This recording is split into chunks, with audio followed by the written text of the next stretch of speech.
Hi everybody, this is Mark at tushuo.com, and today I'd like to talk about language learning and the cost of it. I'm recording this from Thailand, Chiang Mai, very early in the morning. If you can hear birds chirping or dogs barking, that's the reason. Um, so yeah, basically my thoughts on the cost of language learning is, I guess I've got a few things to say. One, it's pretty bad in general. Most people spend quite a bit of money either directly or through public school systems or their universities to learn foreign languages. Most people don't do a very good job of it, or I should say their formal schooling or the products that they buy over the internet for quite a bit of money don't generally work that well. I have some experience with this myself, trying a bunch of different approaches.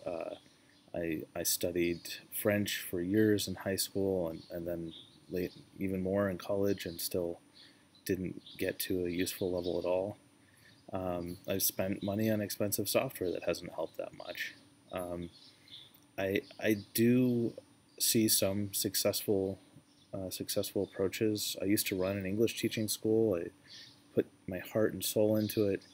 This was in Taiwan, and I did see students make tremendous progress, from not knowing the entire alphabet to where they were able to read, like Oxford Bookworm's collection, maybe level 3 or 4 books pretty comfortably. Um, but it took a lot of time and it was an expensive program. I'm proud of the results. Some of my old students have gone on and done pretty cool things, but most people in Taiwan couldn't afford to pay for that kind of language schooling, and most people in the world can't. Maybe if you're a native English speaker and you're learning Spanish, it's not so bad because there's some geo arbitrage. You can earn money in a wealthy country and then maybe spend it someplace like Guatemala or somewhere else in Central America, and your money will go good ways. But in general, even the place I was just working, a tech startup called Burbling, which is great founders.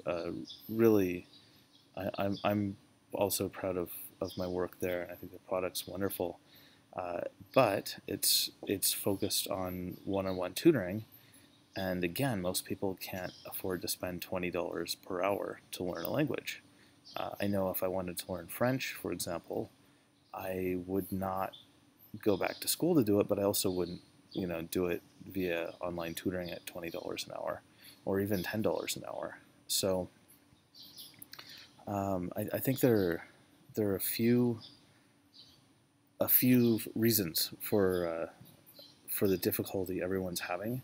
One, most people can't afford to get one-on-one instruction or even small group instruction and get enough hours and get enough input and chances to use a language that they'll get fluent. Conversation partners, conversation exchange, that can be great, but that brings me to the second difficulty, which is most people aren't trying to learn the same language, or it's not an equal balance of who wants to learn whose languages. So, for example, when I was in college, I could find Japanese conversation partners pretty easily because a lot of Japanese students wanted to learn English. It was not as easy for them to find English-speaking conversation partners because not so many English speakers are learning Japanese. Um, it's even worse with, say, Chinese because there are even more Chinese speakers, and I think actually possibly fewer, or if not fewer, about the same number of English speakers learning learning Chinese as Japanese. And here in Thailand, it really must be tough. I mean, for Thais who are learning English or Chinese, I think it's got to be extremely difficult to get a conversation partner. So, second problem is uneven demand, even if people are sharing the language for free. Um, there are a few things that can help, but there's a third hurdle that most people really, really want to speak with a native speaker of whatever language they're learning. And if you want to, pick up the right accent and grammar and so forth, there's a big advantage in doing so. So I think there are some ways around it, but it's not easy. Um, if I were not an English speaker, but I knew what I know now, I think what I would do is I would only spend my money on content. Like I would try to get good starter books and audio content, and then get as much input as I could that I could understand with, ESL podcasts, YouTube channels, especially things that were simpler topics or cartoons with a lot of context as I was studying on my own, and I would practice speaking with other students of English. Actually, again, my former employer, Burbling, has another option aside from their one-on-one tutoring, which is a community hangout. So you basically say what language you want to learn and what level you are at it, and you'll get thrown into a Google Hangout with a bunch of people learning the same language.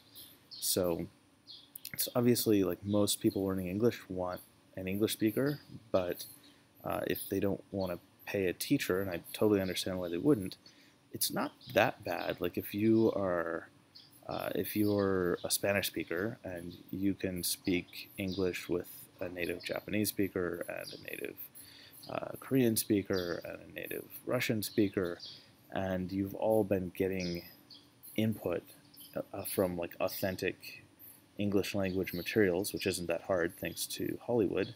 I think people will not have perfect accents and so forth, but their problem areas will be different from each other, and I think it actually is possible to learn quite a bit from each other and make progress on that front. Yeah, that's the problem as I see it. Thanks all.